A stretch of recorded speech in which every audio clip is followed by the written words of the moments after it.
All right. With the 92nd pick in the 2026 NFL Draft.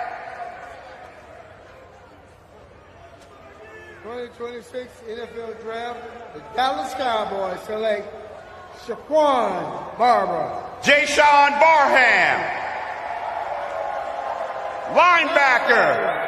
Michigan. Hut, hut, hut, hut. Ja'Shawn Barham. He grew up in Baltimore, played 2 years at Maryland, then 2 in Ann Arbor. 12 sacks in his career. Came out of it, they started with the Terrapins. I remember the true freshman. He's out there making. One thing about karma, it's always going to come to collect, because all that smack that the Big Three talked here about not drafting a Michigan player, not only did my favorite Dallas Cowboy of all time get up there with TD to announce that we drafted not only the linebacker position we needed the most, Bob and Kales, but a Michigan player nonetheless. Welcome to the show, y'all. We're going to give our draft grades here today. Y'all know I got my co-host on here, Bob, my girl Kales with the intels, who watched the entire draft and got a lot of news and notes. So we want to know, what's your grade on the draft? Come tap in with us. Let's recap and talk draft grades. Did the Cowboys win the draft? What's up, Bob? How we doing down there in Colorado today? Oh, Denver's doing good, man. It was nice and cool day. It rained a little, did some yard work because it was nice outside. And yeah, man, I'm feeling good, man. Feeling good about this draft. Yeah. Kales with the intels. How we doing in DC, which stands for Dallas Cowboys, and the draft is going to be in your city next year. Yeah, we on the clock. I know you super excited. I got your artwork. We'll share that towards the end of the show, because not only we got some announcements to make, we got a award to give away too, and we got a prize to give away. So get your stars ready, because we got a prize here for the top stars. But Kales, I know you're excited that the draft is officially done, probably because you've been tapped in, a whole lot on this situation. But to kick it off, I want to ask you one question. Ian Rappaport and everybody out there in the NFL is reporting that, this whole Mekhi Lemon situation with Pittsburgh and Philadelphia, they're saying Jerry's the culprit. Can you verify any of that, or did that actually go down? Say that again. The Mekhi Lemon, when he went to Philadelphia and Pittsburgh was calling, he's saying, why is Philly calling? They're saying that Jerry stuck it to the Steelers over there, knew that Steelers wanted Mekhi Lemon, and they traded and made a wheel and deal with Philly so they could get Mekhi Lemon. Yeah, it had nothing to do with us. I saw someone say, oh, they getting ready to get Mekhi Lemon. Oh, Dallas in danger. It had nothing to do with us, because they jumped over to get our pick because Mekhi Lemon was already on the phone with Pittsburgh. Right. They're saying that Jerry called Philly and said, hey, he's on the phone right now. They're on the phone with Pittsburgh. You need to call them and let them know that you want this position because you want the receiver, and do this deal with us before the rest of the league decides to jump. That's what he said. That's what they're saying Jerry did. Yeah. I just wanted to hear, based on your sources, if there's any truth to that. Either way, I like it, even if it's not true. But if it is true, oh, how cunning of Jerry to go into Pittsburgh, especially after the draft that we just had, which we want to know your draft grades. We're going to give y'all hours here tonight. But let us know in the comments below. How you feeling about that whole Mekhi Lemon situation? I'm like, hey, it's more players to the NFC East for a primetime game. Well, the NFC East is going to be definitely up for grabs this year. It is totally stacked. Like I said, the Mekhi Lemons is not going to affect us. I'm surprised that they went with Mekhi Lemons, and it's not. He is a baller. It was just more about getting some intel on the story itself, not about the whole context. We wanted to make sure, are they reporting on some real shit based on if you've heard anything like that. Honestly, I don't know if that's the case, because if Jerry would have done some stuff like that, then I can't think of the legal term, but it's almost like on the words of like illegal tampering. The only way they'd be able to prove that is if they had a recording of that audio, and that would have been some weird shit. But you're right, it's really more of that moral gray area where you're trying to keep your mouth shut so you don't give everybody away to everybody else. It also doing stuff like that purposely will burn you from being able to deal with that team in the future. So I don't know that you want to go and purposely do something big enough where that team's going to screw you in the end someday. That you definitely don't want to do that. Now the flip side could be Howie Roseman and Mike Laurie could have called and say, hey, we do have Mekhi Lemon on our draft board and he is still there up for grabs. We need to go get him because we also need to address this position as well, because yes, they definitely needed a wide receiver. Even when they had Pickens, they still needed another wide receiver. So while I mean, he was right there up for grabs. I had Mekhi Lemon going early in the draft, but by him still being there, they was like, hey, we need to make this move. It's the same way like when Devontae Smith was still on the board and New York Giants was heavily about to get him. And Philly, you know, of course, Denver took Patrick Surtain up from under us. Philly came in, called Dallas and said, hey, we have a receiver that's still on the board that we want to get. Can we trade? And that's how that happened. Okay. Well, in other news, I mean, there was a trade up and a trade back in the draft, which was kind of hard to believe because I knew once we gave up 2 picks to move up one spot, which a lot of Cowboy fans had a problem with. If that's you, let us know in the comments below. I was like, damn, that's going to shorten the whole manpower for the draft. But later in the draft, we traded back. But let's talk about the player that we got from San Francisco, Kels. I want to know, what do you know about Dee Winters, the linebacker? Because not only did we draft one, we got a veteran linebacker from San Francisco who apparently played 17 games last year and had over 100 tackles. What's your thoughts about Dee Winters? I mean, what's the size of his hands? Ask Bob that real quick and come back to me because I'm trying to pull it up. Yeah, Dee Winters. I mean, the guy played 17 games last year under Mr. Saleh, right? Had over 100 tackles. You know, we shared the highlights here on him against Arizona. Now, I know it was just Arizona, but I mean, we had to have some highlights to take a look at. But I thought it was a very good move to not only add to the position of need, which we drafted a Michigan linebacker, then we traded and got one from San Francisco. I don't know. Is that going to be enough for the linebacker position? But I wanted to get your thoughts, Bob, real quick, just on Dee Winters. How are you feeling about that linebacker? He's kind of young, though, but bringing some experience. I had no idea who this kid was. And as soon as that trade was made, I went and queued up some Dee Winters highlights. And I'm thinking to myself, well, first of all, why are there going to be Dee Winters highlights if he's already on a team? Somebody actually thought this guy was so good, they made a video about his highlights. And my takeaway from what I saw is that dude is extremely fast and extremely sure tackler. And those are 2 things that we already are missing. Second, because we're missing tackles left and right. That guy seems to be just a damn good addition to this defense. Is he the answer? I don't know. But he's so fast. I think if nothing else, he's going to be a great addition to this squad. And they'll probably add, I'd say, at least another veteran after like the first round of cuts, maybe, or something like that. I think we'll probably add somebody else. Right. Well, here's some highlights on Dee Winters just last season. We know it's Arizona, but still, you know, we needed linebacker at position. You know, we traded up not only with the enemy in Philadelphia to give away 2 picks just to get the Caleb Downs, which, in my opinion, I think he was the best player in the draft. But we'll talk about that here shortly. But getting linebacker times 2 with not only the Michigan product, but a veteran product. Kels, you got any new intels on Dee Winters? Anything you'd like to talk about on Dee? He's a middle linebacker, so this is another option to wear the green helmet, and we'll talk a little bit more about that position when we do a breakdown of our draft picks. But yeah, he's very fast. He appeared in 15 regular season games in his rookie year. Primarily, he was on special teams. Nick's our defensive coordinator. Nick Scorshin, this is his product right here. Nick Sorensen. Yes, Scorshin. Yeah. So this is his product right here. He's very, like Bob said, he's very fast. He's a shifty little dude. He's 5'7".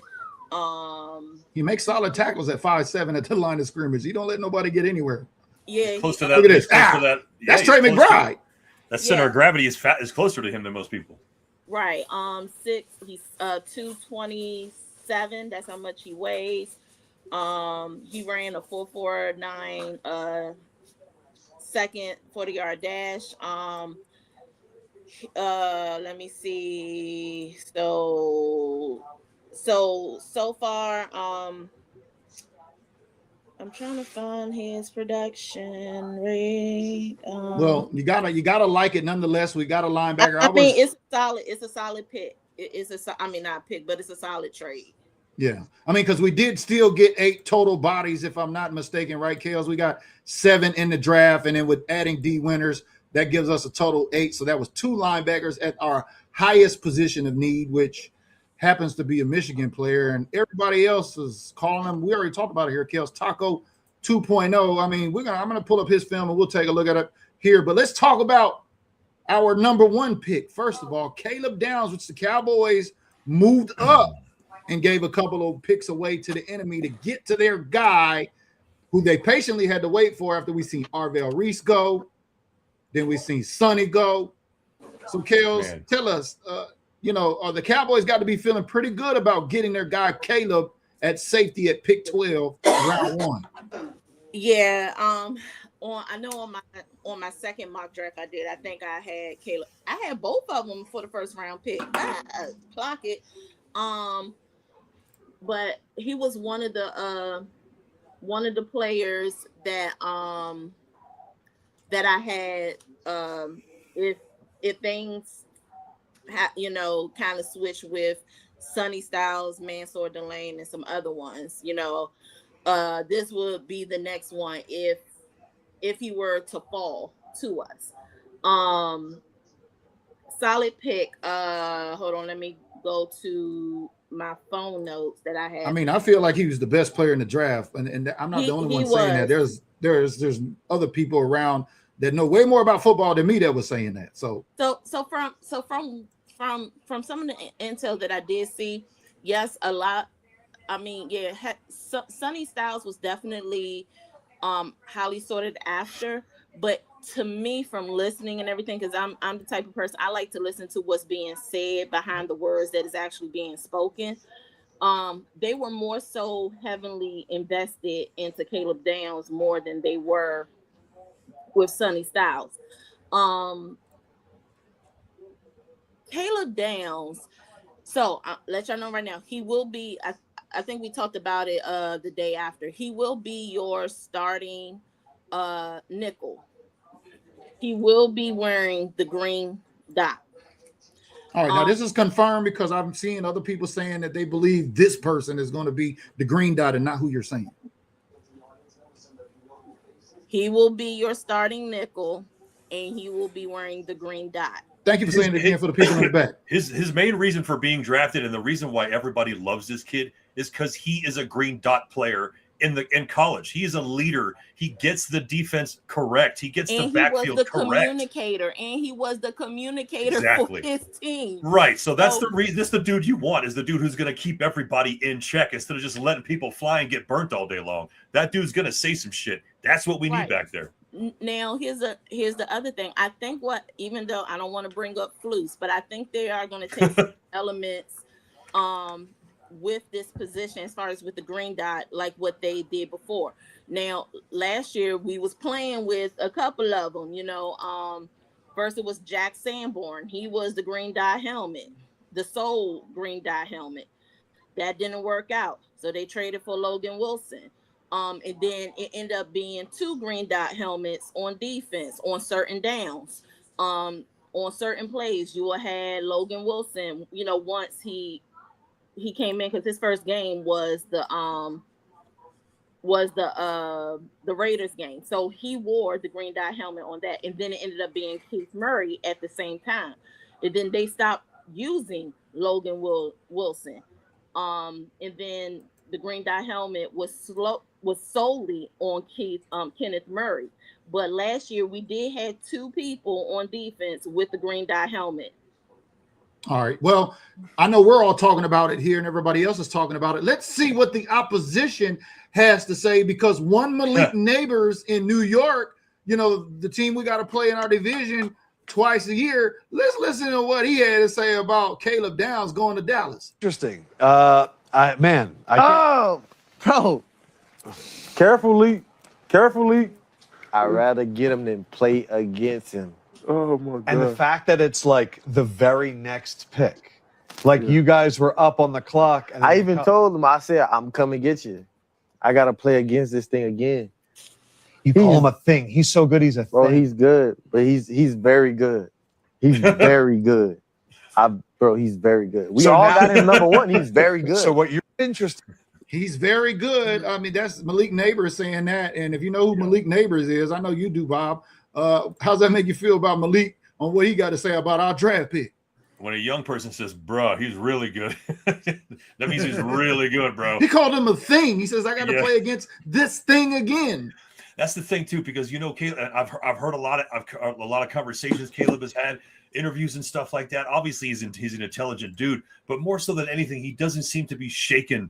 He doesn't seem to be moved too hard left or right by conversation or even during the game. It's that level-headedness and that ability to lead in the amidst chaos. I think is going to be amazing. He seems like the kind of guy that from what I know, is our defensive coordinator's kind of guy. So that's really what we've got to have, man. If we want our defense to be different, we got to start putting personnel that matches what our new defensive coordinator wants to do, which hopefully is not a 4-3 zone of some kind. We obviously know that's not going to happen. I'm just saying. Now, we know Kale's got a type, but we know Christian Parker's type, Kales. And this is Christian Parker's type. You know, this is why the Cowboys jumped from 10 to 11 to get their guy, because they didn't want to lose that opportunity, right? How are you feeling about Caleb Downs and what, the opposition had to say with, Malik Neighbors? Ooh. As far as the Malik Neighbors piece, he was like, dang, I got to see this dude again. I think I saw enough of him when, playing college ball. I got to see this dude again. So, hey, bring the competition. But Malik, love you dearly. He was a high person that I wanted him to go in the first round and all that stuff. But, boo-boo, you ain't going to see him probably until mid-season. Recoup from your ACL surgery. I want you to get better, have a healthy and full recovery. But he ain't nothing for you to worry about, because you ain't going to see him until mid-season. And I say that with all the love in my heart.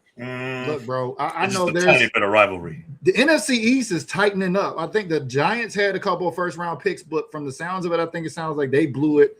But, the Cowboys by far were superior. I mean, you got to feel good if you're a Cowboys fan. Now, we know there's some fans saying, hey, we give them a grade of a B. That's fine. We're not here to argue our grades against your grades. Let us know your grades down in the comments below as we go through each of these players, because we got 8 total bodies. And safety Caleb Downs with green dot, your brainiac on the defensive side of the ball. Sounds like we might go from worst defense last year to at least middle of the pack. We only got 2 offensive guys in this draft. One of them was an offensive tackle, which, if I'm being honest, anytime Dallas decides to draft an offensive lineman, 100% of the time I'm going to be okay with it. It might not work out 100% of the time, but I'm always okay with it because they know what the hell they're doing. The other guy's a wide receiver, which was our last pick. You could not ask for a better defense-driven draft than what we just went through. And I was actually kind of floored that we picked up Devin Moore from the Gators. I did that dude. It just, honestly, if I'm telling you the truth, it feels like Jerry doesn't want to draft anybody from UM, which always pisses me off. Last guy was Michael Jackson, and that was like 10 years ago. But this guy is actually pretty decent. And I was really floored that we decided to get him. I mean, and I don't know if there was anybody on there better than him, but he's actually pretty good. So I think competition is going to be pretty good out there for corners. So I infiltrated the Commanders draft day party. I thought they wasn't going to have it since they had a draft party. You was over there trying to get some new intels? Yeah, no. I mean, I wanted to get out the house for You were studying Dan Quinn, Dallas Cowboys 2.0 over there? Definitely not that. I wanted to get out the house, and I did get some stuff for my nephew who's in Arkansas. He's a big Commanders fan and whatnot. So anyway, while I was there, and the pick came in, I was surprised that he was still even on the board. Caleb Downs? Yeah.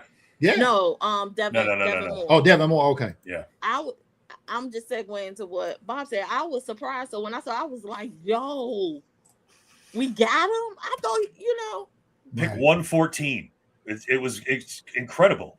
I don't know. These guys just kind of fell to us in this draft. And, we don't know if they're going to be stars. No one really ever – we never go back and talk about everybody who got the draft wrong, about all the players we thought were going to be good that didn't turn out shit. Doesn't really get mentioned a lot.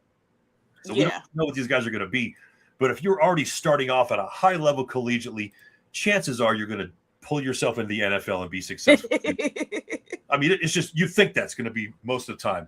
It takes a real screw up to mess that opportunity up.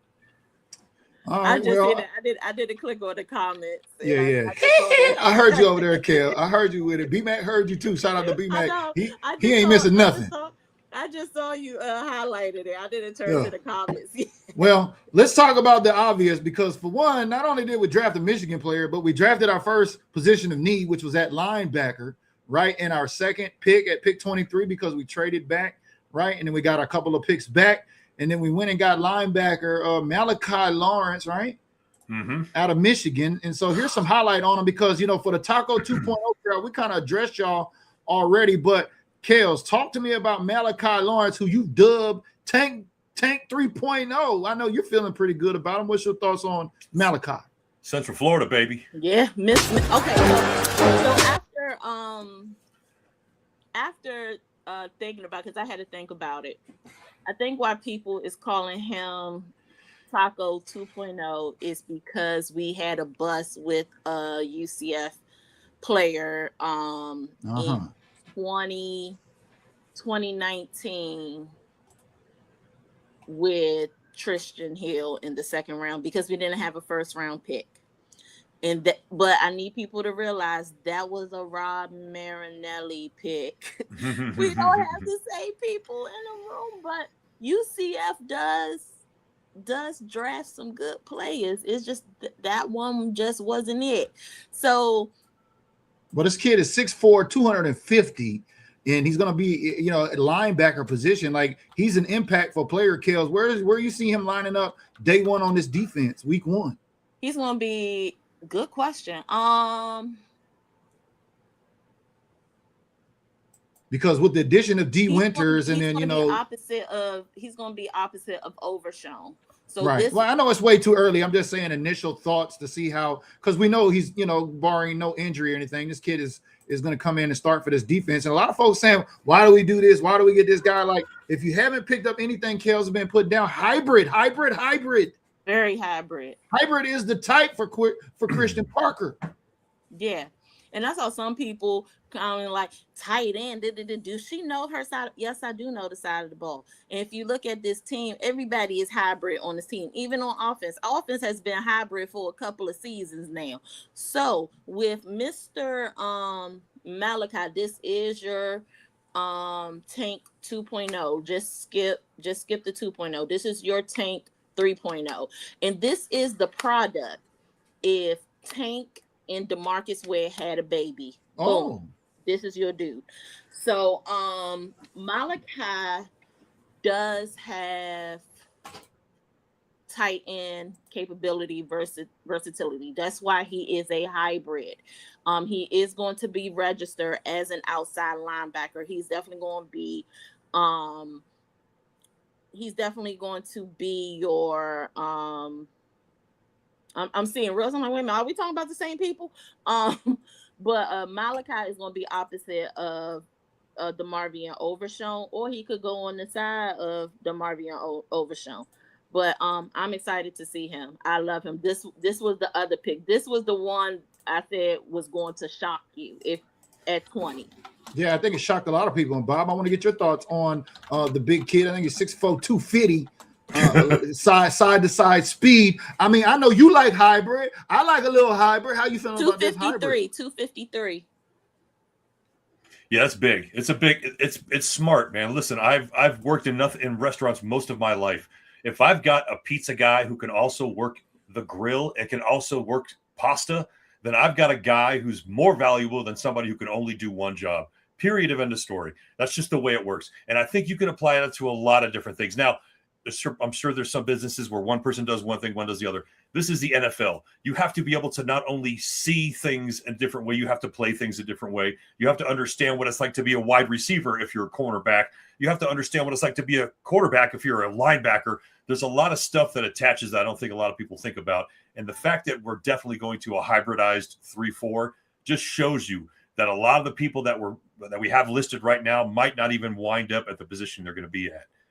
They have the ability to play both. Do you know what I mean? And that's the great thing. If you could do multiple things, then you're an asset to a team, and you're not going to just be a one-trick pony, which we've had a lot of in our life. And let's also look back and think about how many safeties the Dallas Cowboys have drafted in the first round. Bam, you don't have to think very long. Roy Williams, the only guy that ever happened. I was going to say, my opinion floor was going. That's it. We've only done that 2 times now. And Roy Williams was absolutely one of the hardest hitting safeties in the NFL. And he actually put Emmett out when we played the Cardinals. But it's crazy to think that we got a safety in the first round. This is how dedicated I think this front office is to making sure we look nothing defensively like we looked last year. We don't look like idiots in the draft because these guys fell to us because everybody had better ideas, I guess. They thought, hey, we don't need this Caleb dude. That's fine. We get him at 11. It's wonderful, man. And then just to have a UCF guy who's actually really, really good thrown on the edge. I mean, this is a defensive-minded draft. It's all you can ask for. Again, offensive tackle and wide receiver, that's fine. But we decided that we're going to go defense, and we did it. And I think the picks were good.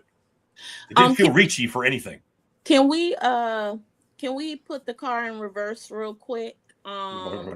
And back up to Caleb Downs. I just received a text. One of the reasons why we drafted him, because this boy, if Darian Woodson had the baby himself.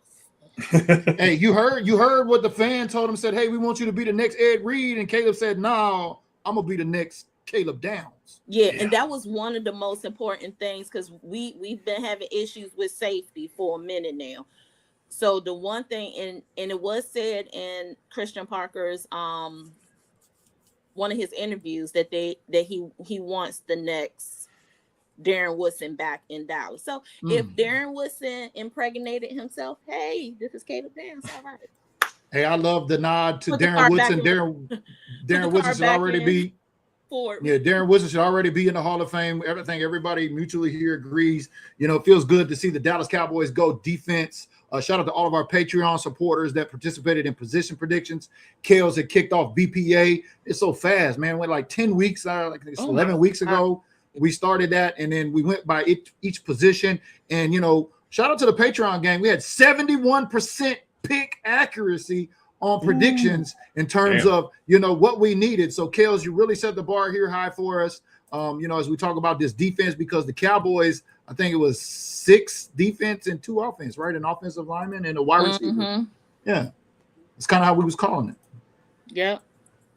I just stumbled upon a crazy statistic. As I was thinking about how Dorsett sort of really beat up Jayshawn Barham's name when he tried to announce it, I was kind of like, oh, that's weird. I was going to make some stupid joke about him fumbling. Do you know how many times Tony Dorsett has fumbled in his career?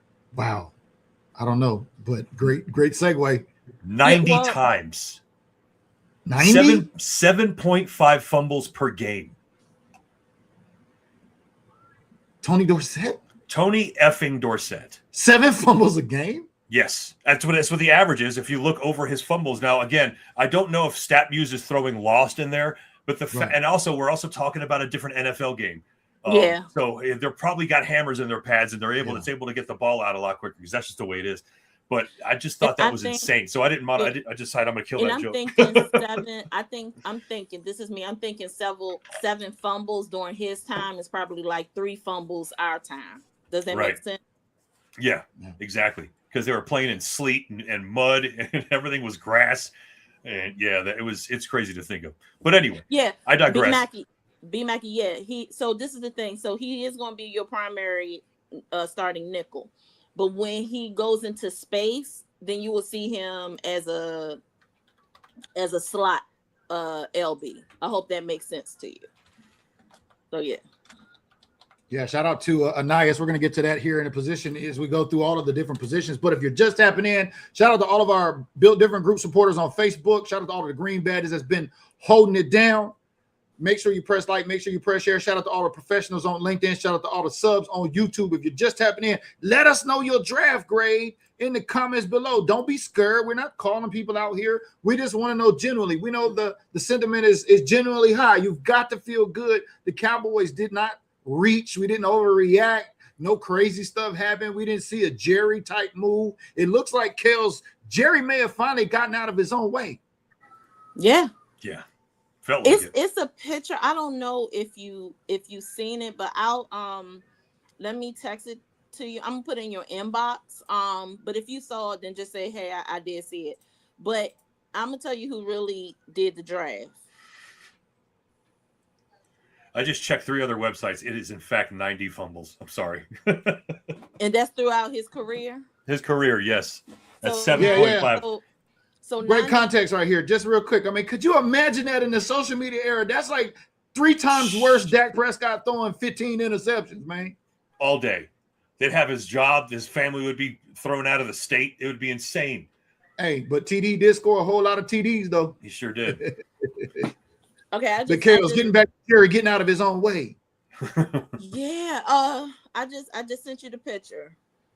Oh yeah, listen, we don't ever really know if Jerry's going to relinquish any power, but we certainly know that at the very least he's letting certain people put a little bit of spin and influence, I imagine, on what we should be going for and who we should be going for in the draft.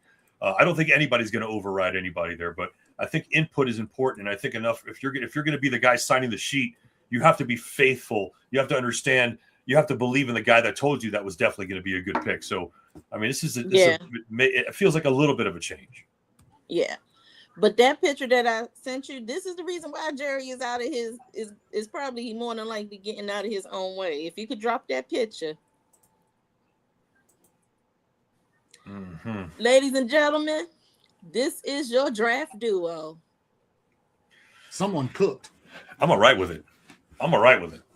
Hey man, Christian Parker got his thumbprint all over this draft. All over it. Actually, I'm excited to hear what he does with the players themselves. It's been we always talk about this culture word. We talk about the changing of the culture, at least the morphing of it. I believe we have a winning culture no matter what, but the defense looked just separated and disconnected, and no one seemed to be communicating, and everybody was pointing fingers, and Diggs is being a jerk. I just really hope that Parker, and he seems to be the kind of guy to do this, but to get these guys in line and realize this is football, play football, F the media, F all your Instagram pages. This is football. This is the Cowboys. We have to get this done.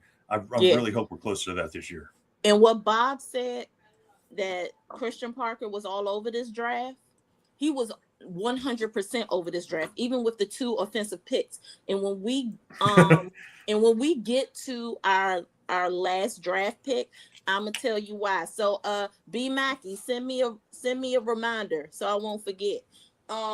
Just say, hey Kels, don't forget to talk about the last pick in CP. But yeah, let's go to the 3rd pick. Oh my gosh, let's talk about this offensive tackle. We we knew we was gonna get an offensive lineman. That was 4th. The offensive tackle was picked 4th.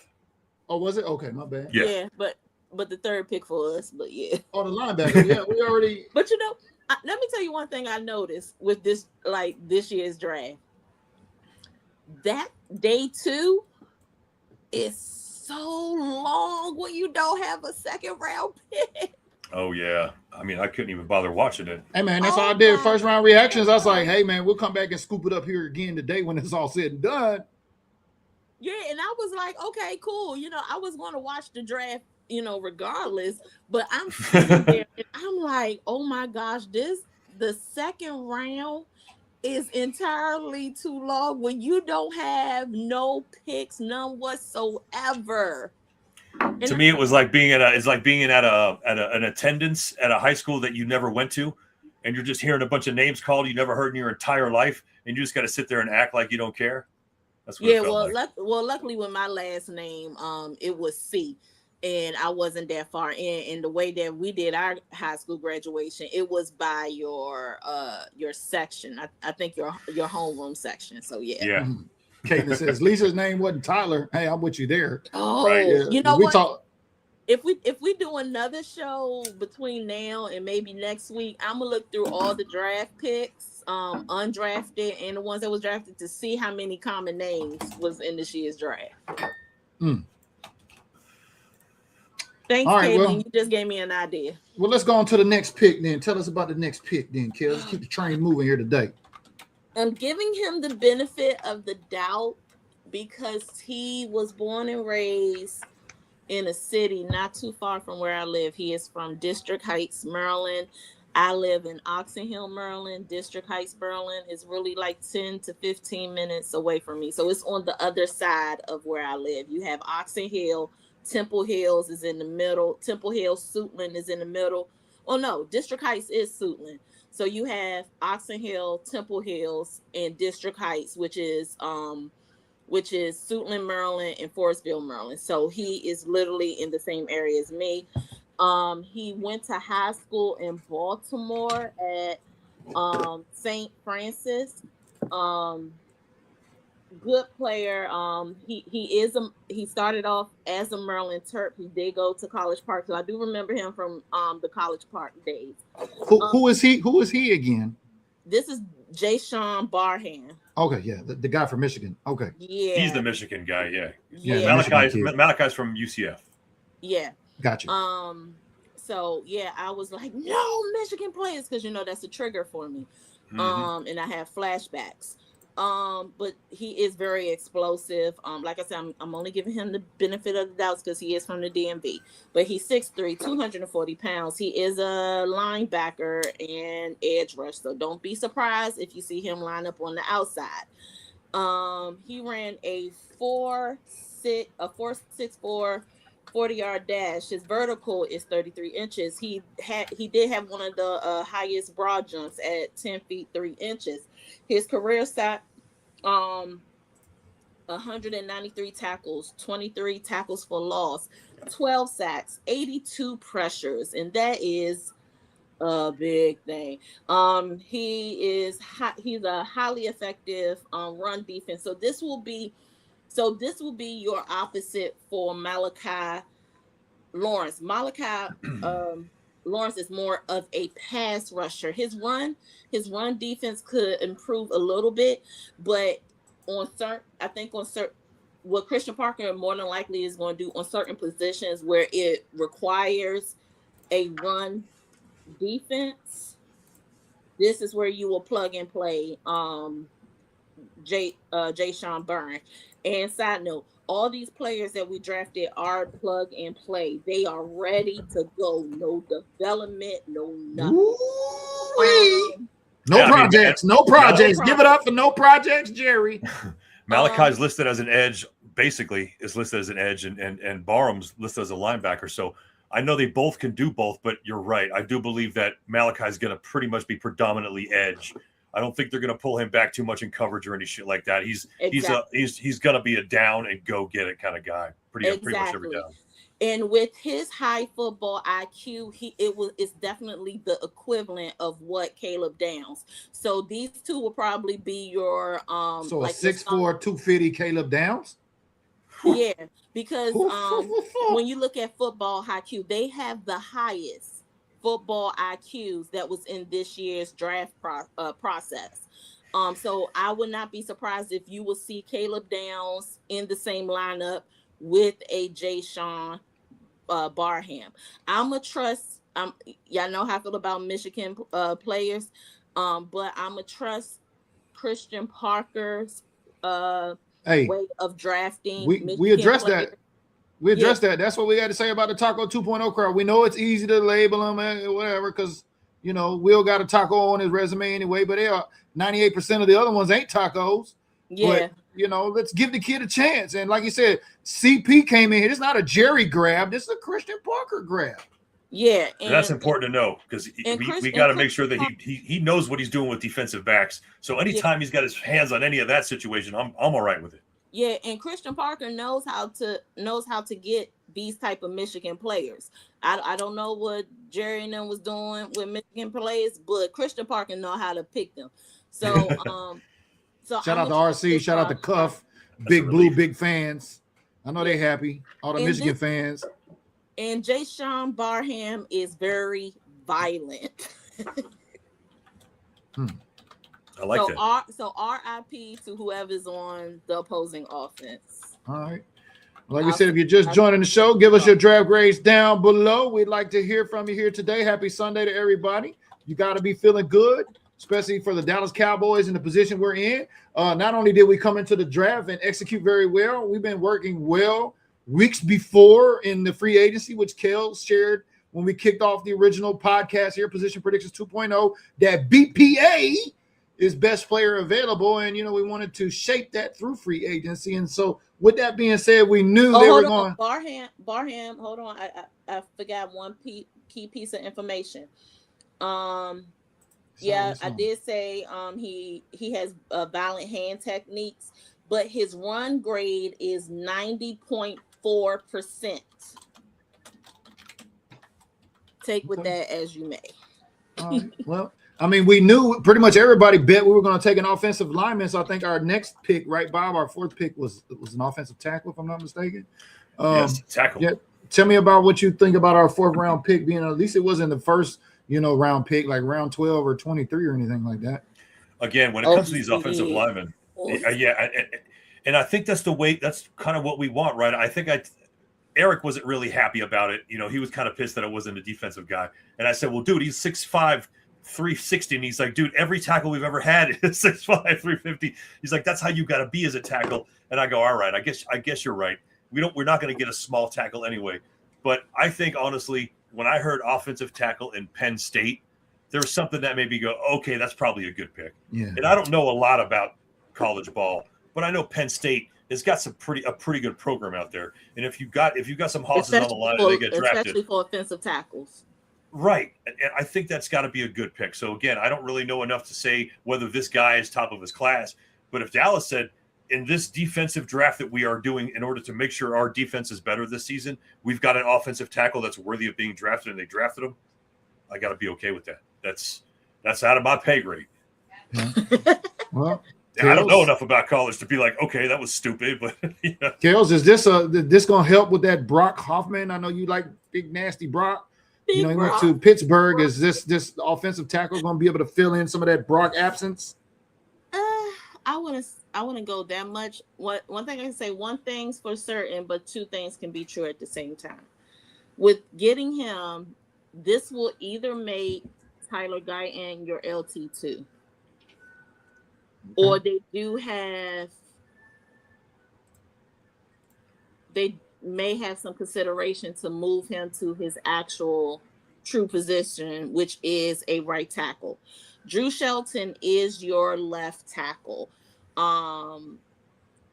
He is known for his mobility, his technical refinement. He has a high. He was definitely a high floor prospect in this year's draft. He has fluid hips. He has elite lateral mobility. He's very quick on his feet for pass protection. His background, he does have background in basketball. And his agility is very well in space. So this is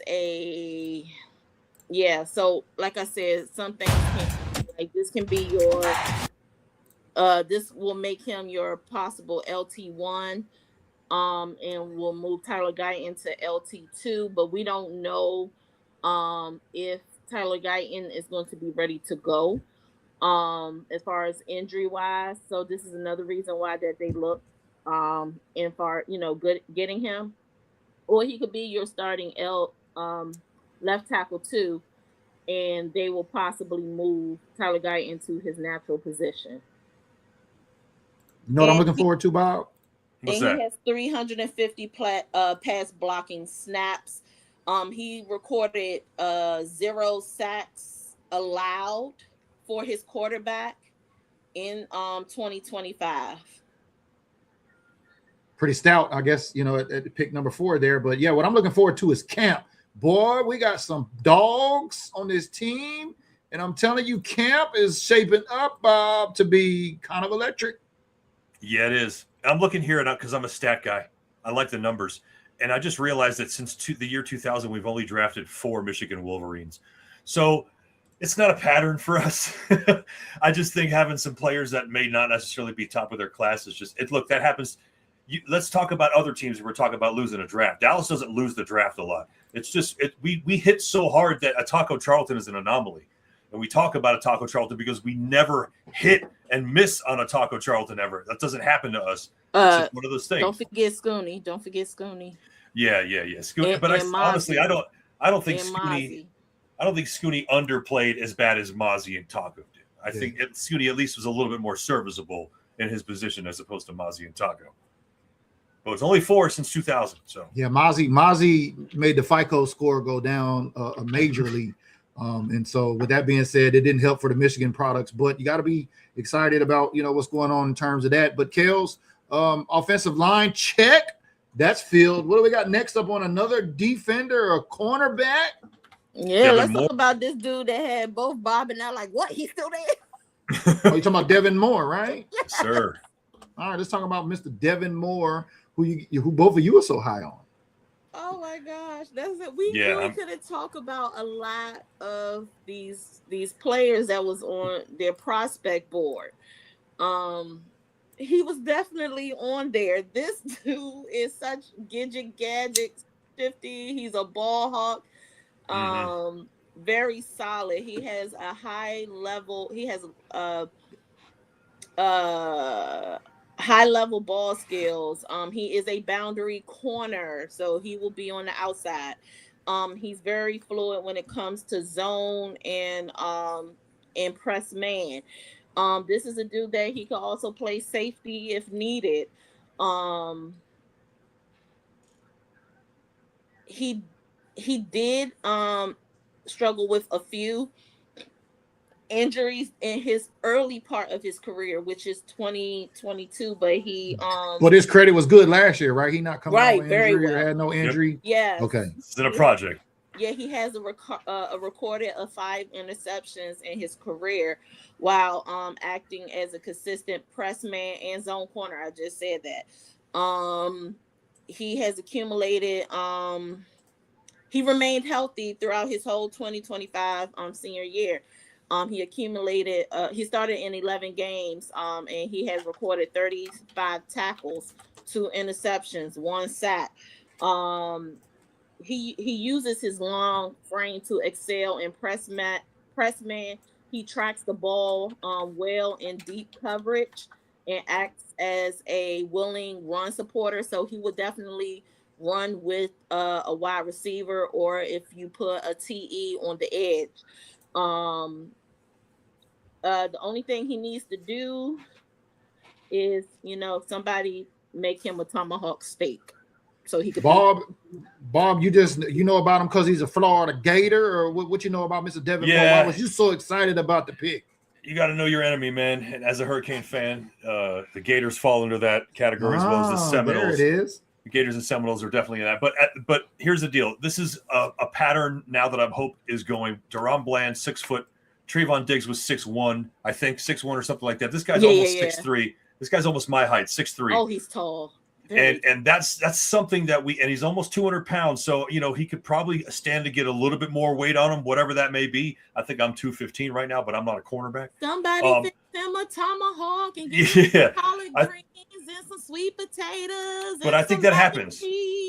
Once you go from a college weight room to an NFL weight room, you're going to get bigger. He's going to have a good offseason. But the fact that he's taller and he's a ball hawk is something that I've been waiting for a long time. We've got there's not a lot of George Pickens in the NFL right now, obviously, but there are dudes out there that can high point. We haven't had anybody on our team since Dez that does what Pickens does, and he makes even the most capable cornerbacks look stupid. But if you got somebody who's a serviceable cornerback at 6'3" that plays on the outside, that's going to be really, really fun to watch. So camp is going to be really, really awesome to watch this year coming up. And more on camp. BMAC, Bob says, hopefully Revo will be ready because moving Bland back to slot is a must. But with this addition of Moore, I mean, this defense secondary is plumb packed. It's going to be some folks not make the team. Kobe Durant, we picked up. There's a lot of people in this room right now in the defensive back room, and we've been complaining about how bad it's been for a long time. So hopefully they all beat each other up and make sure that the cream rises to the top in this one. And yes, there will be cuts, but there'll be cuts that are smart. And I think honestly we're going to have a really, really good competition going on, and hopefully good enough to start and make an impact game one, because I want to come out the gates the same way we did last year offensively, but have a good defense and not have to worry about that going through the year. Yeah, Caitlin's tapping in. Kale says, I think the biggest issue for Moore to me is he played 7 or fewer games for 3 seasons before playing 11 in 2025. Seems like a valid concern. What's your thoughts on that? Is there any a risk there in terms of, I think we pretty much said no project, right? I think he's good. Yeah, he's not a project, but he remained healthy. I mean, like I said, a few games in 2022, but it really wasn't a concern as far as Christian Parker, the scouts, and Dr. Dan Cooper. Yeah. So let me see I think usually when they see what kind of injuries they were, they say to themselves, is this something that we can maintain and get him stronger at? Is this able to get better by therapy? Because if all those questions are answered with no, then you're not going to draft them anyway. But if there's some injury concerns that that you can A, monitor, or B, solve in some way with your multi-billion-dollar organization, with your doctor connections, then they're going to draft this person. And when you it's look not at going to be his a big deal. stats, and when you look at his stats, especially, so in 2022 he played in 5 games as a reserve, and he had 6 tackles. 2023, he played in 7 games as a reserve. He wasn't starting, so he wasn't a starter in both of those 2 years, but he had 6 tackles, 1 interception, 3 PBU. 2024, he was a starter in 7 games. He had 17 tackles, 2 interceptions, 2 PBUs. But he did miss some time due to a shoulder injury. But then in 2025, he remained healthy throughout his whole time there. He tied for the team's lead with 2 interceptions. Starting in the 11 games, he had 35 tackles, 2 tackles for loss with 1 sack, 4 PBUs, and a 4th fumble. I'll take it. You're either pile on, they'll grow on that. That's something that you can just take into the NFL and say, all right, this is the last thing you did. Let's move on. Let's get this better. Here's Deron Bland. Here's a dude that had NFL record pick sixes. Learn from this guy. Help each other. It's just nothing but positives. I'm just so happy. Right. And the one thing that Christian Parker did with all these prospects on their draft board, he had their medical records. Mm-hmm. Sound like we got an ace in the hole with Christian Parker, but moving the train, I mean, you got to feel good about Devin Moore, and I'm glad both of you shared your thoughts on that. But, this next guy had a lot of folks confused. Not me. Well, not you, not our football heads. We knew that. Let's talk about our 4th-round pick at 137, D. Lyman, Alabama. Roll Tide. Where are them Roll Tide fans out there? DL, but his name is LT Overton. I was thinking, damn, we took a left tackle? I know, man. It kills me every time I see it. I'm like, we don't need it. We don't need it. Left tackle? Yeah, man. Kills, tell us about our guy, LT Overton. Mr. Lubis LT Overton. This dude is not your typical defensive tackle. He is a 3-tech. He is the youngest of the defensive tackle class. He was at Senior Bowl, and he was wrecking up shop with no questions asked. He did not care if you had ask a question. He was going to answer it for you without you even answering. This dude, 3'6", 274 pounds. He's 21 years old. He's a mere 21 years old. He was born in 2004. According to CP, he says he gives versatility to play at different spots up and down the defensive line with long arms and strong tape against the run. Exactly. So he displays a strong, relentless motor and effective to use his long arms to create leverage. Let's put a pin in that right quick. That's why the Cowboys did not want Ruben Baines, because what did I say they wanted? Long arms. All right. So shots fired. It's kind of true, man. That was a knock about him. But the thing is, I was trying to tell people, I was like, we should get Ruben Baines. No. So the only thing he needs areas of improvement is he just needs to refine his tackle skills, his hand usage, pad level, and that's it. So one good thing I love about Mr. Overton, not only is he a 3-tech defensive tackle, he's going to go in between those as a defensive end, interior with the 4 and 5 tech. Okay. Yeah. Running a 4.8 40 at 275 pounds is absolutely insane. Yo, but if you watch the combine, these big boys wasn't even doing, because sometimes they be like in the 5s and the 6. Yeah. These big boys was like in the lower mid 4s. That's crazy. Man. Fucking crazy. Realistic expectations. You know what the great thing about this whole setup is? I mean, Christian Parker is going to not only come in here and usher change. Shout out to all the Usher Raymond fans, all the Chris Brown folks out there, all the Usher tickets and all of that. But anyway, Christian Parker's ushering in change. And the thing is, we were the worst defense in the league last year. Yeah. You want a fun fact about Mr. LT? So he's from I was gonna say he's Texan. He is a Texas boy, but he attended high school in Georgia. Not only did he play football in high school, he also played basketball in high school. And in both of these two sports, he had 2 people to suffer a concussion in the same day in both sports. So hey, wow. LT. Yeah, but what I was going to say, thank you for sharing the rest of that. But Christian Parker ushering in change. We were the worst defense in the league last year. And here comes Christian Parker. And so not only is he going to make progress, but the amount of progress this guy is going to make is going to make him look like this guy's untouchable. To think now, just think hypothetically, because them haters, they big shaking in their boots out there because barring any injury, because we know the injury opponent is always the biggest opponent, right? We need to keep guys healthy. But, a top 5 defense in Dallas and a top 5 offense in Dallas, Bob, that's got to be kind of scary, that potential alone. Now, I know it's a long way from here to there. We still got camp, but based on what the Cowboys do, we're moving like we've not moved before. Listen, I'm going to say something before the people from other team fan bases say it. We've had a top 5 offense and defense before at the same time in the last 25 years, multiple times, and still not been able to get it done. Fine, I've got that out of the way. I think what we've got going on now is 100% different than what's been happening. I think we kind of needed that little kick in the crotch last year that said, you are the absolute worst defense in the league right now. I think already on paper, we're the 16th best defense in this league right now.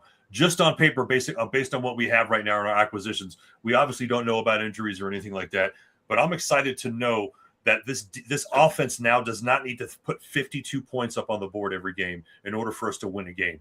We can have a defense now that is capable, that is unknown, because we're going to do some things that people do not know what we're doing. And they're not going to figure it out till like week 7 or week 8. And even then, hopefully we can morph and change that and keep people guessing. But it won't be vanilla and it won't be the same shit all the time like it was last year. And I think that's the most important thing to focus on. I don't want to start talking bowl yet, but I know that what we've done right now definitely gets us closer to postseason contention than we've had in a very long time. So can you be happy about this? Can you put Caitlin's comment up about wide receiver? Yeah, this one. So this was definitely said during the combine that Mekhi Lemon did run the exact or similar 40-yard dash time to our second first round pick, Malachi Lawrence. So don't be surprised if you will see these two on the field together. For some reason, I just see lemon pepper wings in Philadelphia or something like that. But great segue as a receiver, because our final pick, which I think we pretty much all said we'd take a receiver, was a wide receiver. And speaking of secondary being stacked, this wide receiver room is now stacked with, especially to, GP on the tag, but 7th round, 218th overall, last pick, Anthony Smith out of East Carolina. Kells, tell me what's your thoughts. This dude is your I want to say he's an ex receiver. But this dude is super tall, super fast. 6'3", 189 pounds. He continued his he ended his final year with 64 receptions, 1,053 receiving yards, 7 touchdowns, along with a 40-yard rushing touchdown. He is known for his speed as well. He ran a 4.4 at the combine, a 40-yard dash. He has the ability to gain yards after the catch, so he definitely has yak ability. In 2025 he accumulated 359 yards. Let me see what else. Yeah, I was finally trying to get to some highlights. He's a high upside speed threat for the Cowboys. I'm trying to find out what his let me put draft with because I know draft Buzz actually has his actual wide receiver position. One thing I can say, this will be 4.40. He's pretty fast. Yeah. So he either him or Ryan Flournoy. So this is like another Ryan Flournoy times 2. Is Mingo still here? Mingo is still here, but Mingo will be more so. His niche is special teams. After watching this past, I'm glad you bring that up because I think on the post conference they were talking about what players add, and I think what Bob said, which kind of made me hungry. If a pasta dude can do like 2 things at one time or something, brings more to the table, right, Bob? Oh yeah, man. Yeah. Availability, man, and ability, man. Those are 2 big things. If you can do 5 jobs, you're more of an asset than someone who just does 1. So Anthony Smith is a special teams player, also, Kels. He could be, but you probably could see him as well. Right. I know we were talking about Mingo, and I know that's kind of what kept some people around because people are wondering why the hell we draft this guy. We still got Mingo. Why is he still here? Well, because they add more value. Yeah. So this will definitely be either your WR3 or your WR4. So this is one thing that with Anthony Smith, and like I said, Christian Parker also had his hands in it when it came to on the offensive side of the ball too, because when they were looking at wide receivers, he said more than likely this is the wide receiver you want to get, because looking based on the teams that we're playing this year and what they're doing with their draft, there's nobody that can cover Anthony Smith on defense. Bob, how you feeling about a wide receiver at the final pick, Anthony Smith? Dude, 6'2", he's fast. I'm fine with it, man. I am fine with it. And we, again, people don't really think that you have to draft for special teams. This guy might be a gunner. This guy might be one of these guys that is a ridiculous special teams dude. We've got to set ourselves up for the fact that Turpin might not be the dude. And we've got to find a way to get better special teams. So again, this is all about competition, man. And what we know now is that I think people are probably more afraid of losing their job right now and in this moment for the Dallas Cowboys than they have for the last few years, because people are going to get cut. It's not going to be the same defense as last year. And if you're not performing, you're not going to be. Christian Parker is not going to let himself look like Matt Eberflus did last year. It's not going to happen. I'm glad you say that. And as we get to wind down the show here, we were saying, hey, what's your grade on the Cowboys? Make sure if you're on one of the 3 platforms streaming live with us here today on Facebook, on LinkedIn, or YouTube, let us know your draft grades, because I'm about to get y'all mine in terms of draft grade, because, what Bob was saying, improving our defense and all of that, I give it, it's just kind of like that B+ that just squeaked into an A, because, when it comes to Caleb Downs, this guy being the best player in the draft, if like what Kels is saying, comes in as a green dot and totally transforms this defense into a top 10, top middle, whatever, that's going to be automatic value impact going from that worst defense like we talk about. That could be his big shiny moment. So I give it just squeaking in at an A, and I'm going to throw it to my guy Bob and my girl Kels. Let me know, Kels, what's your grade overall kind of on the Cowboys draft, because everybody real high on it. I give it like a A-, B+.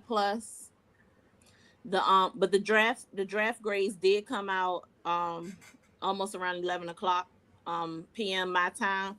last night, so we received a B+. So about And then who was this grade from? Plus. Who was this grade from? The NFL. The NFL overall gave us a B+. It's not bad. I would expect maybe a B is kind of more hate, but a B+, that's not that bad. I mean, what did we get coming out last year? Do you remember offhand? I think it was an A-. Yeah, because we did hit on Booker. I remember that. Yeah. You know. But let us know your grades in the comments below. Also, let's not forget that a lot of these grades are coming from a specific prediction standpoint and rank standpoint. So they've got these guys they're the ones dictating whether this wide receiver should be drafted as the third wide receiver or the second wide receiver, the worst or the first wide receiver, based on a point system that they have in the draft. Is this guy worth this rank? That's how they know if you've reached or if you've got a good deal. So I don't necessarily go with those grades, because no matter what, you can give anybody any grade right now and they will either surprise you one way or another in the NFL. You don't know this. We do not know what these kids are going to do in the NFL, period. Well, and then we don't know if they're even going to be healthy, right? Kale's going into camp. I mean, freak things happen. You know, people get hurt, right? Trayvon Diggs, he got hurt in practice, remember? Right. We're talking about practice. Now, so here's some information, also some important information to take with you. The Cowboys are looking to sign anywhere between 10 to 12 undrafted free agents. Which, by the way, didn't we just pick up the tight end who was supposed to be one of the better tight ends on that undrafted free agent? Right. Yes. So, the undrafted free agents that the Cowboys have signed thus far is SMU wide receiver Jordan Hudson, TCU tight end DJ Rogers, Baylor's tight end Michael Trigg. That's one of the ones I was real high on. Virginia Tech defensive tackle Kelvin Gilliam, Georgia Southern wide receiver Camden Brown, Tulsa's running back Dominic Richardson. Now, here's a reminder: undrafted players can decommit if they haven't signed their contract yet. And this happens every year. So out of those names that I ran off to you, officially wide receiver wide receiver Jordan Hudson, tight end from Baylor, Michael Trigg, and the other tight end from TCU, DJ Rogers, have officially signed so far. Oh, wow. So how many bodies is that total undrafted free agents you said? So right now it's 1, 2, 3, 4, 5. It's 6, but they are planning to sign anywhere from 10 to 12. Because we're going to sign up all the way to how many again? Because then we're going to go into camp to break it down. What's that total 12. number? I have a list. No, the total team, like 90 between. It's definitely 91. But if we get an international pathway player, then it's 92. Okay. Which will have to break it down to 53. Okay. Yeah, Emmitt Smith's son signed an undrafted free agent contract with Kansas City Chiefs. Oh man, I was thinking, I was like, how did I miss that if he signed with the Cowboys? But the Chiefs, Bob, the Chiefs. I just realized too that I'm reading something that the Cowboys invited Presbyterian College running back Zach Switzer to the rookie mini camp. He's the grandson of Barry Switzer. Yeah. And Ryan Switzer, who is with us, I think he now accepted a coaching position in Oregon, if I'm not mistaken. Yeah, that's crazy. I have a list of 10 undrafted free agents so far that we've got. Okay. Oh, so you got the full 10? I think so, yeah. So I've got Jordan Hudson, DJ Rogers, Kelvin Gilliam, Camden Brown, Dominic Richardson, Mike Trigg, and then Sidney Fugar, which is an offensive lineman from Baylor, Tommy Dunn, a defensive tackle from Kansas. We've got another offensive tackle from Kentucky and a linebacker from Vanderbilt named Langston Patterson. So maybe that's a lot of great intel coming in right there. Y'all give it up for Bob and Kels on the spot here tonight with the movement on the Cowboys roster, because in other news, there's been some movement on the NFL schedule, and Kels predicted it here. Cowboys, Ravens, week 3. in Brazil because we're about, I don't know, 18, 17 days away from the NFL schedule kicking off. And I've got a vested interest, but Kels, what's your thoughts? Are you headed to Rio? I know I'm not.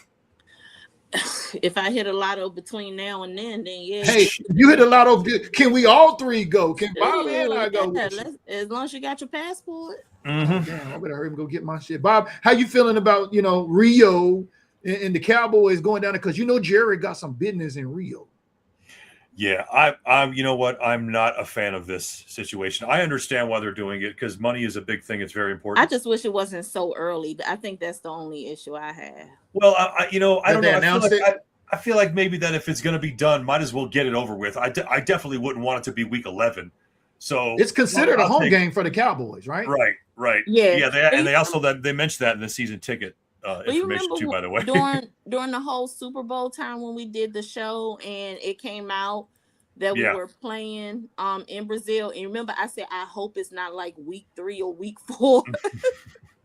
Yeah, because according to some research, I'm getting Usher and Chris Brown, I think, are AT&T Stadium opening weekend. And so some folks are buying into that. Maybe the Cowboys are playing on the road, which will work out well for me because I have to be in Vegas. My son's got another weightlifting competition. So I'm missing the home opener this year. I'll be watching the home opener in Vegas. So you think that's got anything to do with it, Kels? You see the Cowboys, or could they play on Monday night? Could they turn the stadium around from Sunday night on a Usher, Chris Brown concert to a Monday night football game? I don't know, because if that sells out and if it's popular demand, they may add a Monday night show, or they could be a Saturday show like before, B Mackey. B Mac. Hold on. I want to get a good question. I want to get Bob. Yeah, we'll get to B Mac's question. I want to get to Bob, because you know about the concert situation, and you're pretty avid concert goer. What's your thoughts about them opening up that NFL opening weekend in Dallas? You see Dallas on the road or maybe on Monday Night Football? We know it probably not going to be Sunday because they're not going to bump once the schedule comes out. I think Usher Raymond concert, with Chris Brown for a Cowboys game, would they? It's the AT&T Stadium, so Cowboys are going to take precedence. So that would happen if the schedule came out in May and Usher and them got told, we got a game. They can't do that because it's already it's contractually obligated. They already got. But you know what? Here's the deal, though. They might be able to move it to a different night and keep all the money and everyone fine and all that good stuff.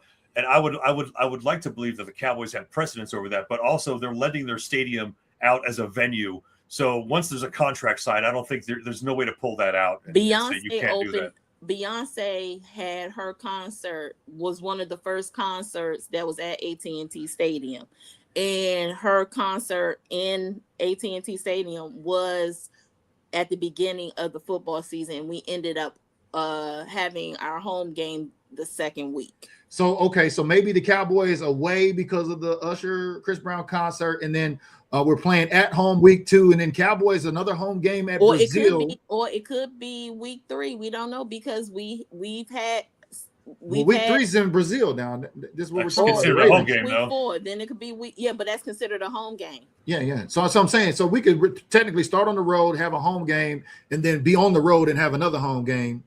Or we could have 2 away road games. This is the reason why I don't like this out of the country football games, man. Again, I understand. I'm not trying to be gatekeeping the NFL. I'm just trying to say it's already a pain in the ass for the traveling of going from one state to another. Going from one country to another is completely different, and even bigger pain, and it's an even bigger energy drain on your entire body if you've got to come back and you don't have a significant time to turn around. Yeah, I think they're doing the turnaround a little bit better this year. I hope so. Because it seems like to me when we come back from Brazil, because with the time zone, because I think from on my end, the Eastern Standard Time to Brazil's time zone is only an hour. Is only an hour behind. Behind us. So it's going to be 4:25 their time, but 4:25 our time. But from that's better. It's better than England. Yeah, but from Brazil to Texas, I don't know if it's still 1 hour or a 2-hour time zone difference. It might be an hour. I'm not sure. But anyway, I think the way that they're going to do it, because we're playing that Sunday, and then they will be technically probably back home like a little later in the morning, a little early in the morning part for Monday. I more than likely will probably have like a Monday night game. You see what I'm saying? Well, so yeah, on the opening weekend, a Monday night home game after the concert. Is that what you're saying? No, with Brazil. Oh, talking about in Brazil. Okay, no, well, it's gonna be.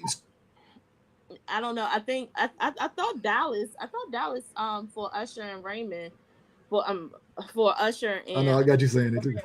Yeah, Usher and Chris Brown. I thought Dallas had 2 concerts because I know they're coming here for 2 nights.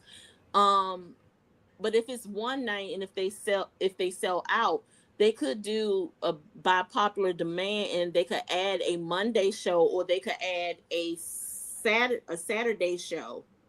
Yeah, because the NFL is kicking off on a Wednesday night, you know, and that's opening weekend we're talking about. And so that's something that we're going to pay attention here to, because next month in May, I've got schedule predictions. We got some competition going on here because we had a competition here with Position Predictions 2.0. And everybody knows we kicked off this podcast, Kels and I did last year. We had a competition because we wanted to see, not only could you draft, you know, not the name, but can you predict the exact positions? And like I said, out of, you know, all of the picks on Patreon, I think we had a 71% pick rate. And shout out to our girl Prototype, who won last year. And, you know, she was defending her crown this year, but it was very, very tight because there was one guy who said the Cowboys were going to trade and we'd only get 7 rookies in this draft. And his name is Jay Nichols, and he's live with us right now. Shout out to our guy, Jay Nichols, who got 6 out of the 7 positions correctly. Everybody else was pretty much 6 of 8 like myself. So congratulations to everybody that participated, because Kels, thanks to all your intels and us going over all these players and understanding this process a little bit better, it seems like some Cowboy fans are picking up some things you're putting down here. Oh, more than likely to do it, but it seems like it's not going to be over because it's a lot of players that should have been in this year's draft. As you see my title, Draft Mode 2027, because they are definitely coming out because they decided not to declare in this year's draft.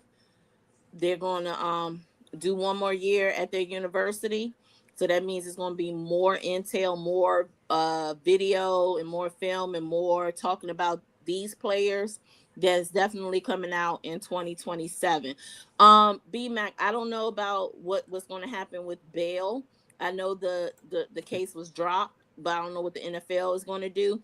As far as he asks, who's our Bill Bates? Good question. Yeah, who's going to be our undrafted guy that we're going to pick up, like a Bill Bates real kill type of guy? Yeah. That always remains to be seen, man. We don't usually figure that out week 4, week 5, maybe. Yeah. Well, let's get back to these grades, because I gave y'all mine. I told y'all I barely squeaked into an A. Bob, what do you give the Cowboys overall on this grade if you had to grade them? If I had to grade I'd give him an A- probably. I was really high on Sonny Styles. I thought Sonny Styles was probably going to correct some things more than maybe Caleb Downs might, but I realize I'm wrong now.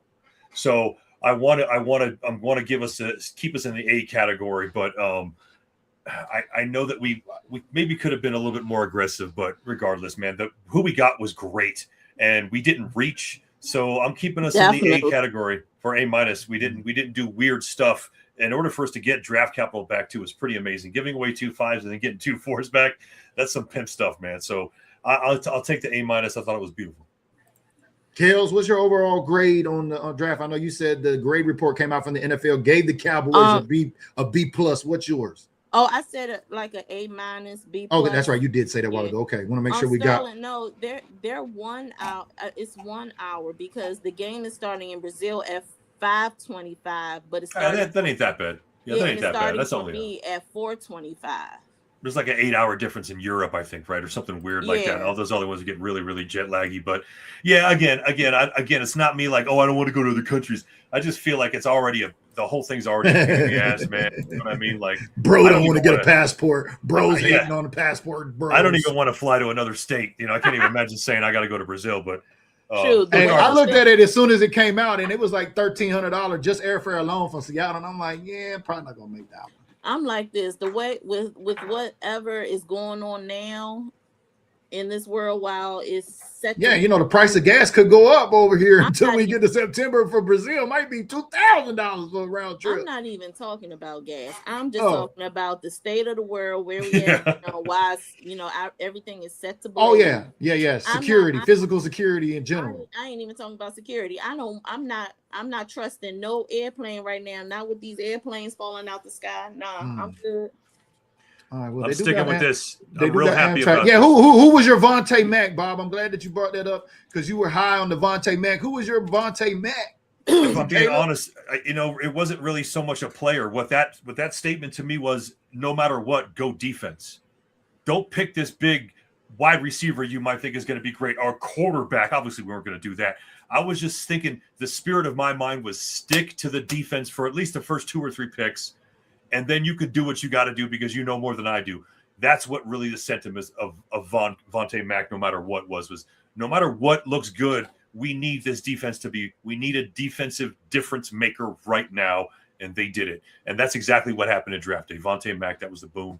That was the guy. So that's what the spirit was for me. It was just basically go defensive. Don't be stupid. Don't pick this tackle with that. You know, I was going to scream if we went offensive tackle for the first pick of the draft. Oh man. Yeah, me and you both. I would have flipped this whole iPad over. I'm like, you know what, guys, I'm out. What are they doing? Yeah, but we did good. Jerry cooked. Enjoy the meal. Jerry did nothing. He just there's your Cowboy. That's all. That's the only part he played. He's getting the credit though. Jerry was the financier, and CP and Shotty basically cooked. But there's your draft grades from the Big 3 on the 2026 draft class. We drafted 7 rooks. We picked up that linebacker from San Francisco in that trade. So we got 8 total bodies. I think we said we had about 10 undrafted free agent signings. So make sure and turn on your notifications. We're going to have more news and notes here. My girl Kels is going to be coming up with coffee and chat because I know also, Kels, you're excited because in 2027, it's going down in your city. Welcome to DC. Hey. Talk to us about DC. I mean, any insight on what DC? Because I'm like, hey, we need to get Master out there and do a meet and greet or something, man. DC is. I'm gonna be there. Man, as far as Master, who's gonna pay that bill? Well, we'll figure it out. We talk about the real Manster, like Manster. Yeah, like who she got in her text messages. She know what Manster I'm talking about. Man.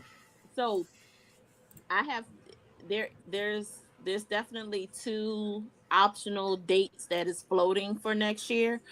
I'm just excited. It's going my fan club, shout out to my fan club, DC Nation. We're going to do some events. I'm gonna do some other side events. So it's gonna be like 2 weeks of stuff leading up to the event that will be going on.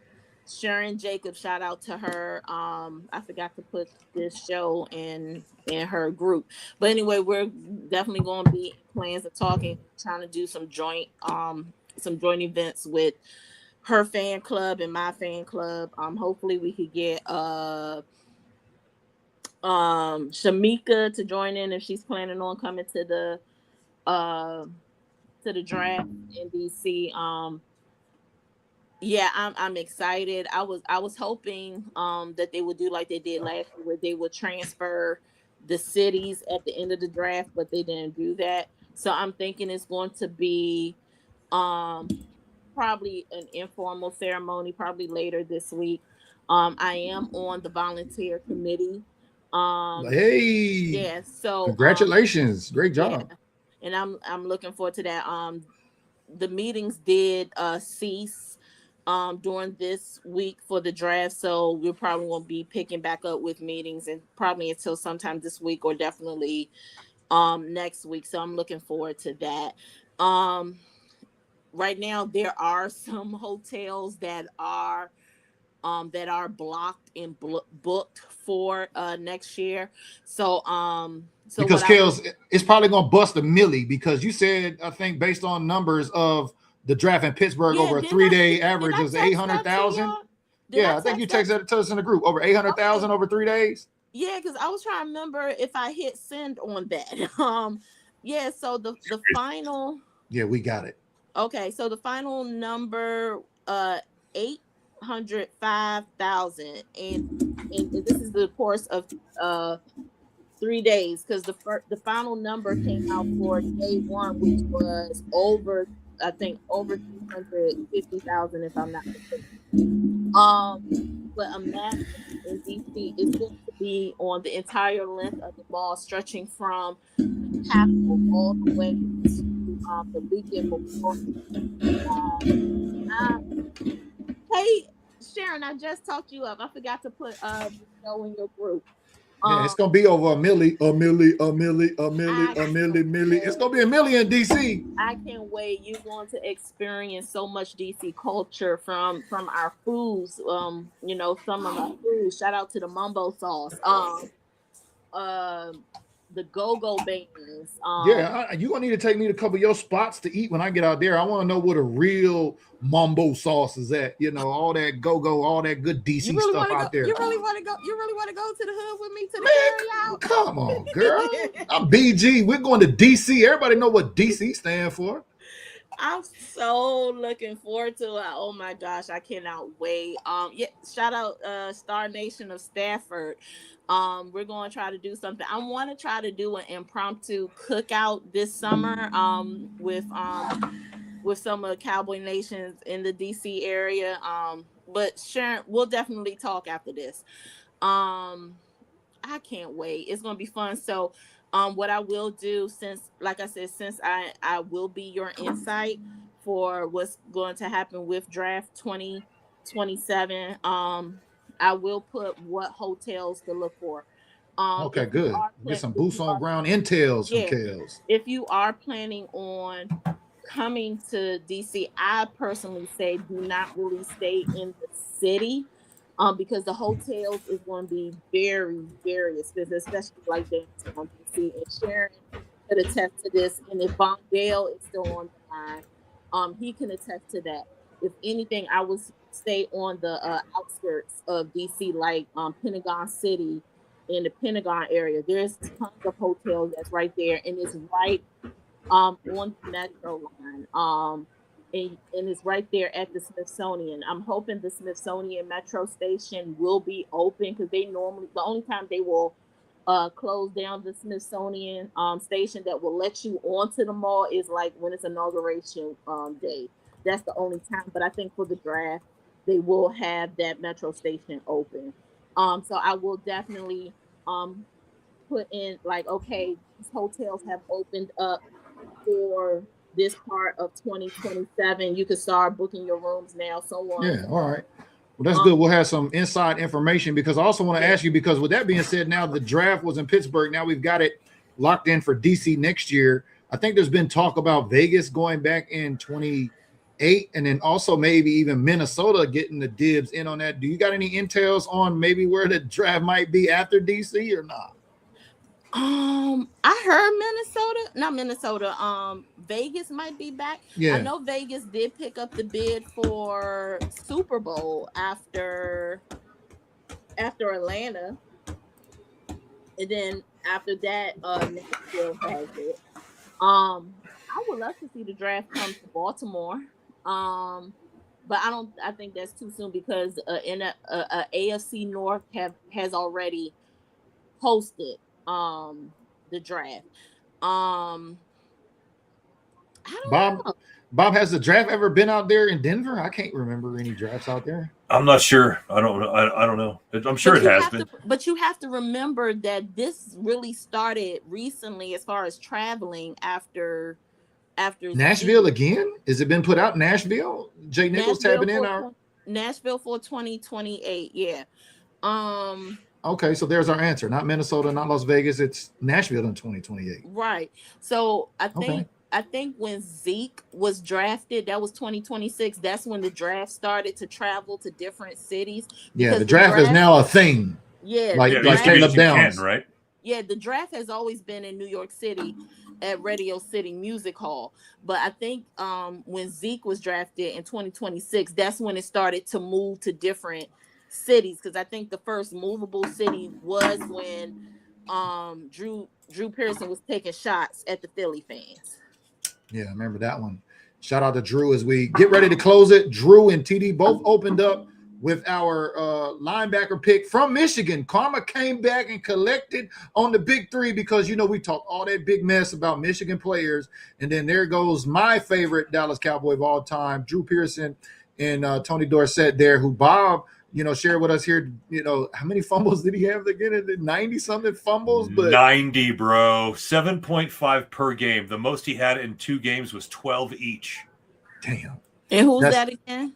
Tony Dorsett. Tony Dorsett. I would have never thought. But, I mean, Tony was Tony. But nonetheless, they announced our pick coming in. We've gone over our grades here. Y'all gave us your grade, so thank you for engaging with us here. I have a question because I think they're coming out this week. What numbers do you think these rookies going to wear? I don't know. Good question, because I've been hearing there's got to be some annies paid, some dues paid, some fines paid. I don't know, Bob. What are you hearing about the numbers over there?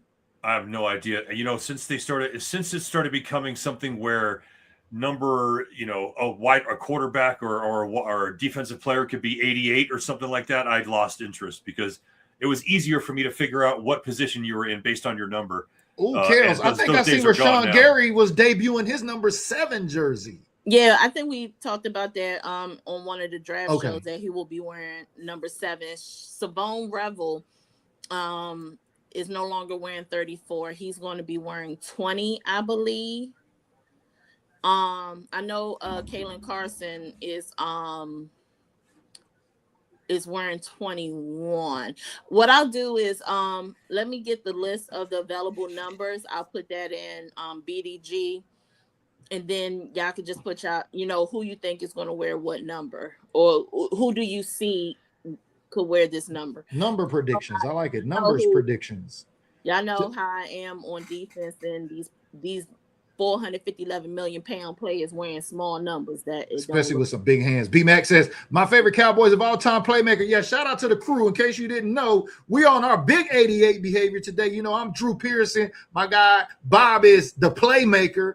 You know, Jay Nichols. I think everybody, if you got a Lawrence number, is hoping that he wears number 90 because I have that jersey. Speaking of jerseys, what number? Which 88 you got on tonight, Kales? The closest one I could get to, Lamb. Okay, so we got 3 of the 88s covered here tonight. So yeah, shout out to B-Mac for paying attention there. We've pretty much covered everything. Like I said, we're trying to get out of here, but we've been live here an hour and 30 minutes. We appreciate y'all tapping in with the big 3 for our draft grades. Thank you for your draft grades. Kales will be sharing some more intels as we move forward. The free agency still got to get underway. But to close it, before we get out of here, kind of whip it around, because Sterling did bring up a great point. It seems like now with Butter paid, with GP tagged, and everything considered, are we going to finally go into camp with no drama? It's not a Cowboys training camp without drama. And the drama is that we still, but we at least don't have no contract drama, right? Right. Because GP could sit out and he could sit in. I think we got one player that's going to be coming off on the post June 1 date that will free up some money. I think we do have a player that's coming off of that joint. B-Mac, I hope we do. They do come back and spin the block and try to finagle Miami to let go of Brooks. Yeah, Bob, I'm gonna have to tap into Playmakers podcast on Netflix, because all things considered, with the draft headed to DC next year, you know, Playmaker is notorious about that White House. Welcome to DC. All right, well, we've been live here. We appreciate y'all tapping in, and we'll be live here again soon. It's the big 3. We are tapping out with our draft grades. Thanks for engaging. We'll see y'all in the gym on the next episode. Peace. Turn out the lights. The party's over. They say that all good things must end. Call it a night. The party's over. And tomorrow and next year starts the same old thing again.